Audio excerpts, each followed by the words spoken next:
जम्मू काश्मीरच्या पहलगाममध्ये भ्याड दहशतवादी हल्ला झाल्यानंतर 26 पर्यटकांची निर्घृणपणे हत्या करण्यात आली आणि त्यानंतर पहलगाममधलं वातावरण कसं होतं किंवा तिथे जे पर्यटक गेलेले होते त्यांचे अनुभव काय होते आणि आता जे पर्यटक जात आहेत त्यांना तिथे काय अनुभवायला मिळतं यावरती वेगवेगळ्या चर्चा होऊ लागलेल्या आहेत। मात्र याच महिन्यात घटनेच्या आधी काही दिवस पहलगाममध्ये फिरायला गेलेल्या पर्यटकांवरती एक वेगळा अनुभव त्यांना फेस करावा लागलेला होता। त्यांच्यासोबत नेमकं काय झालेलं होतं, माझ्यासोबत प्रीती कदम आहेत, त्या पहलगाममध्ये गेलेल्या होत्या आणि तिथे आलेल्या एका ड्रायव्हरचा अनुभव त्यांनी सोशल मीडियावरती कथित केलेला आहे।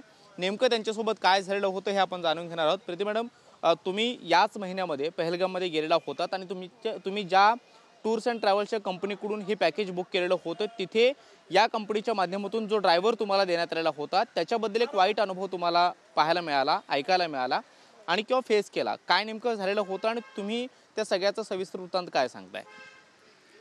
वर्ल्ड ट्रिप प्लॅनर म्हणून एक कंपनी आहे, world trip planner holidays private limited, असं त्यांच्याकडून आमचं बुकिंग झालं होतं हॉटेल आणि ड्रायव्हरचं। तर आम्ही म्हणजे विश्वास ठेवला त्यांच्यावरती आणि पहिल्या दिवशी तो ड्रायव्हर ओके वाटला आम्हाला, म्हणजे ओके होता, पण नंतर त्याचं बिहेवियर जरा वेगळं वाटायला लागलं आणि पहलगामच्या ट्रिपमध्ये त्यांनी गाडी अशी जी रस्त्यामध्ये थांबवून आणि पहलगाम जेव्हा एंटर करतो तेव्हा तिथे पाईनवूड फॉरेस्ट सुरू होतं आणि त्या फॉरेस्टकडे बोट दाखवून आम्हाला म्हणायला लागला इधर चुडेल रहती आहे। तर मी म्हटलं असं काय इन्फॉर्मेशन देत आहेत म्हटलं, आणि अशी विचित्र तो बडबड करायला लागला आणि मग म्हणाला की हमको फ़र्क नहीं पड़ता, टूरिस्ट को कोई भी गोली मार दे, हमको हमारे पैसे से मतलब है, हमारा काम है सिर्फ टूरिस्ट को यहाँ से उठा के लेके वहाँ पे छोड़ देना, बीच में वो टूरिस्ट का क्या होता है हमको उससे कुछ लेना देना है नहीं। आणि मग एका पहलगामचा एक स्पॉट बघून आम्हाला थोडा 1.5-2 तास उशीर झाला। ड्रायव्हरचं तर काम असतं वेट करणं, आपण त्याला पूर्ण दिवसाचे पैसे देऊन बुक केलेलं असतं, पण तो शॉर्ट टेम्पर्ड होता, रागिष्ट होता, त्याला कसला राग आला मला नाही कळलं। तो आम्हाला गाडीतून त्यांनी म्हणे मैं आपको नहीं लेके जाऊंगा, आप इधर उतर जाओ, असं रागाने त्यांनी गाडी मध्येच पहलगामच्या रस्त्याला थांबवली आणि म्हणाला आप उतर जाओ, आपका सामान मैं निकाल रहा हूँ। त्यांनी आमचं सामान डिक्की उघडली स्टाईलमध्ये आणि एकदम रागाने तो उतरून डिक्की उघडून सामान खाली ठेवलं। मी, आई आणि मुली होतो। मग आम्ही म्हटलं हा असा का बिहेव करतोय, मुझे हमारे पैसे चाहिए। आम्ही ऑलरेडी ट्रॅव्हल एजंटला दिले होते, तरी पण काय त्यांच्यातच गैरसमज झाला की आम्ही पैसे दिले नाही। असं होऊच शकत नाही ना, बिना पैशाचं कोण फिरायला जात नाही आणि कोण कोणाला फिरवत पण नाही, कॉमन सेन्स आहे। पण तो का असं करायला लागला, रागाने का असं बोलायला लागला याचं मला काही माहीत नाही। पण त्यांनी भर रस्त्यामध्ये जिथे कोणी नसतं निर्जन रस्त्यात पहलगामच्या 4ही लेडीजला उतरवलं, आमच्या बॅगा उतरवल्या आणि भांडण करायला लागला। आमच्याकडून पैसे त्यांनी त्याचे घेतले। आम्ही म्हटलं आपण कुठे भांडणार, त्याला पैसे आम्ही एक्स्ट्रा दिले। किती पैसे तुम्ही दिलेले होते आणि त्याचं नाव काय होतं? त्याचं नाव काहीतरी राज होतं, मला आडनाव माहीत नाही, पण राज भट का राजू असं काहीतरी नाव होतं। गाडी नंबर पण आहे आणि मग आम्ही त्याला तिथे 7,000 रुपये एक्स्ट्रा वेगळे दिले आणि जसे त्याला पैसे मिळाले तर त्यांनी एक क्षण पण आमचा विचार केला नाही की या लेडीज रस्त्यावर काय करतील आणि तो त्याचा निर्दयपणे निघून गेला, म्हणजे त्यांनी विचारच केला नाही। ही सगळी घटना कधी घडलेली होती आणि पहलगामची जी घटना घडली त्यानंतर तुम्हाला नेमकं काय वाटलं की या पहलगाममध्ये जो काही भ्याड हल्ला झाला, अतिरेकी हल्ला झाला आणि त्यामध्ये आपल्या भारतातल्या हिंदू पर्यटकांची जी काही निर्घृणपणे हत्या करण्यात आली आणि त्यानंतर तुम्हाला ही सगळी जाणीव कशावरून झाली आणि तुम्ही त्यानंतर सोशल मीडियावरती कसं टाकलं? जाणीव अशी झाली की हे बघा आपण कुठे फिरायला जातो, आपल्याला काही पॉझिटिव्ह निगेटिव्ह सगळे अनुभव येतात। मग आम्ही म्हटलं जाऊ दे, हा काय आपला निगेटिव्ह अनुभव आहे तो विसरून जाऊया, let's take a positive memories and go back to Mumbai. मग मुंबईत आल्यानंतर आम्ही विषय तो काही छेडला नाही की ड्रायव्हरनी काय केलं कसं केलं, जाऊ दे म्हटलं, विसरून गेलो। पण 2-3 दिवसांनी जेव्हा ही न्यूज बघितली की हिंदूंची अमानुष हत्या केली, पकडून लोकांना गोळीबार, चक्क टुरिस्टवर अक्षरशः गोळीबार केले आणि त्या स्पॉटवरती आमचा शेवटचा दिवस होता पहलगामचा, त्या स्पॉटवरती म्हणजे गोळीबार झाल्यावरती मला ती रात्र म्हणजे ती न्यूज बघितल्यानंतर खूप बेचैन झाले। मी म्हटलं आपण का गप्प बसायचं, आपल्याबरोबर जे काही घडलं, भले तो माणूस ड्रायव्हर सनकी असो, काही असो, वेडा असो, त्यांनी हे वक्तव्य नक्कीच 100% केलं होतं, मला माझ्या कानावर विश्वास आहे। त्याच्या शेजारी माझी आई बसली होती, आईनी हे ऐकलं होतं। मग मी म्हटलं आपण हे का नको सांगूया की आपल्याला त्यांनी हे शब्द असे उच्चारलेले परक्या टुरिस्टसाठी म्हणा किंवा आपणही एक टुरिस्ट आहोत, तर म्हणून मी हिम्मत केली आणि FB वरती एक पोस्ट लिहिली आणि ती पोस्ट वाचून आमचे जे गाववाले आहेत त्यांनी याची दखल घेतली गांभीर्याने की नाही, आपल्या गावातील 4 लेडीज काश्मीरला फिरायला गेल्या आणि त्यांची सेफ्टी, आणि म्हणून मग त्यांनी मला सगळे कॉन्टॅक्ट्स दिले आणि त्यांनी मला एक खंबीर असा विश्वास दिला की नाही तू बोल, नाहीतर मी बोलायला ॲक्च्युली घाबरत होते, पण ते म्हणाले नाही तू बोल, तुझा जे काय अनुभव आहेत वाईट ते सांग, ते सांगशील तर लोकांना कळेल की दे आर रिअली खूप पैशांसाठी त्यांना फक्त पैसा दिसतो, बाकी असे काही तुम्ही लेडीज आहात, जेंट्स आहात, वयोवृद्ध आहात, लहान मुलं आहात, तरुण, त्यांचं काही त्याच्याशी संबंध नाही आहे.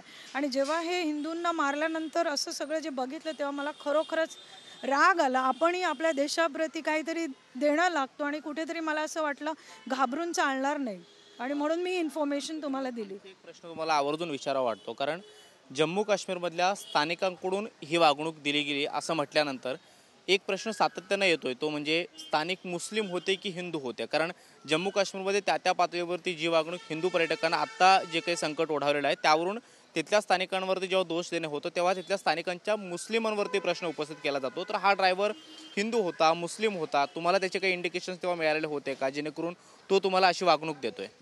आता तो ड्रायव्हर कदाचित मुस्लिमच असेल आणि तो पहलगाममधला नाही, पहलगाम नाही, सॉरी, तिथे अटॅक झालेला पुलवामामध्ये राहणारा तो ड्रायव्हर होता आणि तो स्वतःहूनच आम्हाला सगळी इन्फॉर्मेशन देत होता. तिथे काश्मीरमध्ये चप्प्याचप्प्यावरती पोलीस फिरतात बघा, पोलीस यंत्रणा उभी असते, पोलिसांच्या गाड्या फिरत असतात, तर त्यावेळेला टुरिस्टच्या गाड्या थांबवल्या जातात. तर तो म्हणजे रागारागाने तेही बोलायचा की नफरत करते हैं हम, इस CRPF वालों से नफरत करते हैं, हमें अच्छे नहीं लगते ये लोग, सब पूरी काश्मीर इनसे नफरत करती है. तर मला काही कळायचंच नाही की हा असा का बडबड करतोय, कारण पोलीस यंत्रणा ही आपल्या सुरक्षिततेसाठी असते. आणि पण आता काय, कोणाच्या मनामध्ये आणि कोणाच्या विकृत विचारांमध्ये आपण घुसू शकत नाही. पण इतकं मला नक्की जाणवलं की we are not in a safe zone. हा ड्रायव्हर आपल्याला असाच रस्त्यात सोडून गेलेला आहे, तो असा उद्धट वागतोय, त्याच्यावरून मला कळलं की हा व्यवस्थित नाही आहे. तुम्ही बुकिंग केल्यापासून पहलगाम असेल किंवा जम्मू काश्मीर तुमची संपूर्ण ट्रिप असेल, ती तुम्हाला फारशी तेवढी आनंददायी वाटली नाही आहे ह्या सगळ्या इन्सिडेंट नंतर, किंवा आत्ता ही सगळी जे काही घटना पहलगाममध्ये झाली त्यानंतर हे सगळं जाणवतंय? अजिबात आनंदी माझी ट्रिप नाही झाली. आमची फक्त पहिला दिवस काय ओके गेला असेल श्रीनगरमध्ये. नंतर आम्हाला हॉटेलवाल्यांनी पण एवढा त्रास दिला. ज्या हॉटेलचं आम्ही ऑनलाईन चेक केलं, जिथे फक्त 1800 ते 2000 रुपये एका रात्रीचे आकारले जातात, त्यांनी आमच्याकडून 2 रात्रीचे 20,000 रुपये घेतले. आमचं सामान ते सोडेना, नाही तुम्हाला पैसे भरायलाच पाहिजे. आम्ही त्यांना सांगतो, आम्ही त्यांना स्क्रीनशॉट दाखवतो की पेमेंट केलं आहे बघा, ट्रॅव्हल एजंटकडे पेमेंट केलेलं आहे, नाही आम्हाला ते काय माहीत नाही, तुम्ही पैसे द्या. आणि आमचा एवढा अपमान तिथे थोडा म्हणजे झाल्याबद्दल आम्हाला फार वाईट वाटलं. आम्ही दुसऱ्या रात्रीचे पैसे अतिरिक्त भरून सुद्धा आम्ही ते हॉटेल सोडलं. आम्ही त्या हॉटेलमध्ये जेवलो सुद्धा नाही. तुमचं बुकिंग ज्या कंपनीकडनं झालं त्या कंपनीनंच योग्य तो समन्वय वेगवेगळ्या ठिकाणी ठेवलेला नाही आणि म्हणून तुम्हाला हे सगळं मनस्ताप सहन करावं लागतं. आणि आता ती ट्रॅव्हल कंपनी चक्क आमचा फोन पण घेत नाही आहे. आम्ही त्यांना 10 वेळा की आम्हाला बिल द्या, वी हॅव पेड यू, आमच्याकडे सगळे ट्रान्झॅक्शन आहेत, बिल द्या. They are least bothered. Madam आपका अभी टूर खत्म हो गया है, अभी हमारा रिश्ता खत्म हो गया. कंपनीबद्दल तुम्हाला वाटत नाहीये का की कंपनीच जी काही बुकिंग तुम्ही जिथे केलं ती कंपनीच कुठेतरी फ्रॉड असावी? ज्या कंपनीने योग्य तो समन्वय ठेवला नाही, हॉटेलची बिलं चुकवली नाही आहेत, टॅक्सीवाल्यांना पैसे दिले नाही आहेत आणि म्हणून तुम्हाला डबल पैसे खर्च करावे लागलेत? हो, अगदी बरोबर आहे. त्या कंपनीने आम्हाला मुंबईतून निघायच्या आधी अगदी व्हॉट्सअप ग्रुप तयार केला. एक ग्रुप असतो ना की त्याच्यामध्ये सिद्धांत ट्रॅव्हल तुमचं वगैरे, आणि त्या सिद्धांत ट्रॅव्हल, मला वाटलं की ही टॅक्सी सिद्धांत ट्रॅव्हलकडून आपल्याला आलेली आहे. पण जेव्हा आम्ही त्या सिद्धांत ट्रॅव्हलच्या मालकाला फोन केला, तो म्हणाला ये गाडी तो बॅन आहे, ये टॅक्सी आपको किसने दिया, ये टॅक्सी तो बॅन आहे. ह्याच्यावरती आम्ही काय प्रतिक्रिया देणार? आम्ही घाबरलोच. म्हणजे बॅन आहे तर आपल्याला कशी दिली, कोणी दिली? आता त्यांची काय इंटरनल सेटिंग आहे, त्यांचं काय इंटरनल आहे ह्याच्यात मला काही माहीत नाही. पण we had a worst experience. म्हणजे आपण पैसे एवढे 2 लाख रुपये आम्ही भरून आमची ट्रिप इतकी काही आनंददायक झाली नाही. आणि वरून मुंबईला आल्यावर हे जे काय हल्ले वगैरे ऐकल्यानंतर तर खूपच डोकं फिरलं आणि म्हटलं आपण हे पुढे आणलंच पाहिजे. मी असं नाही म्हणते की प्रत्येक ड्रायव्हर असा असतो, काही चांगली लोकं देखील आम्हाला भेटली, पण यू नेव्हर नो, आम्ही सेफ हँडमध्ये नव्हतो, एवढं मात्र नक्की. कारण हॉटेल जो काही मनस्ताप तुम्हाला सहन करावा लागला किंवा हा एक धक्कादायक आणि थरारक असा तुमचा जो का अनुभव होता, त्यानंतर या सगळ्या हल्ल्यानंतर किंवा ही सगळी माहिती बातम्या ऐकल्यानंतर तुम्ही त्या ड्रायव्हरबद्दल तक्रार कुठे करणार आहात का? कारण ड्रायव्हरचे डिटेल्स साहजिकच तुमच्याकडे असतील, त्याचा सगळे कॉन्टॅक्ट्स असतील, तर त्यावरून तुम्ही काही कायदेशीर पाऊल उचलणार आहात का? ड्रायव्हरचे डिटेल्स, त्या हॉटेल मॅनेजरचे डिटेल्स, अगदी त्या हॉटेल मॅनेजरनी तर पैसे देऊन आमचे संस्कार वगैरे पण काढले. असं कोण करतं संस्कारावरती वगैरे, म्हणजे इतकं त्यांनी वाह्यात बिहेवियर केलेलं आहे. त्या सगळ्यांचे कॉन्टॅक्ट्स मी म्हणजे श्रीनगर टुरिझम पोलीस ऑफिसला दिलेले आहेत आणि आमच्याही काही कॉन्टॅक्ट्स आहेत तिथे, आता मेल्स वगैरे केलेले आहेत. आता बघूया पुढे आपण काय, पण मी घाबरणार नक्कीच नाही आणि नक्कीच मी काही मनगडत कहाणी सांगत नाही आहे की यु नो की खोटं माहिती तर नक्कीच देत नाही आहे. मला माझ्या डोळ्यांवर आणि माझ्या कानांवर विश्वास आहे, म्हणून मी त्या ड्रायव्हरचा फोटोसुद्धा काढलेला आहे.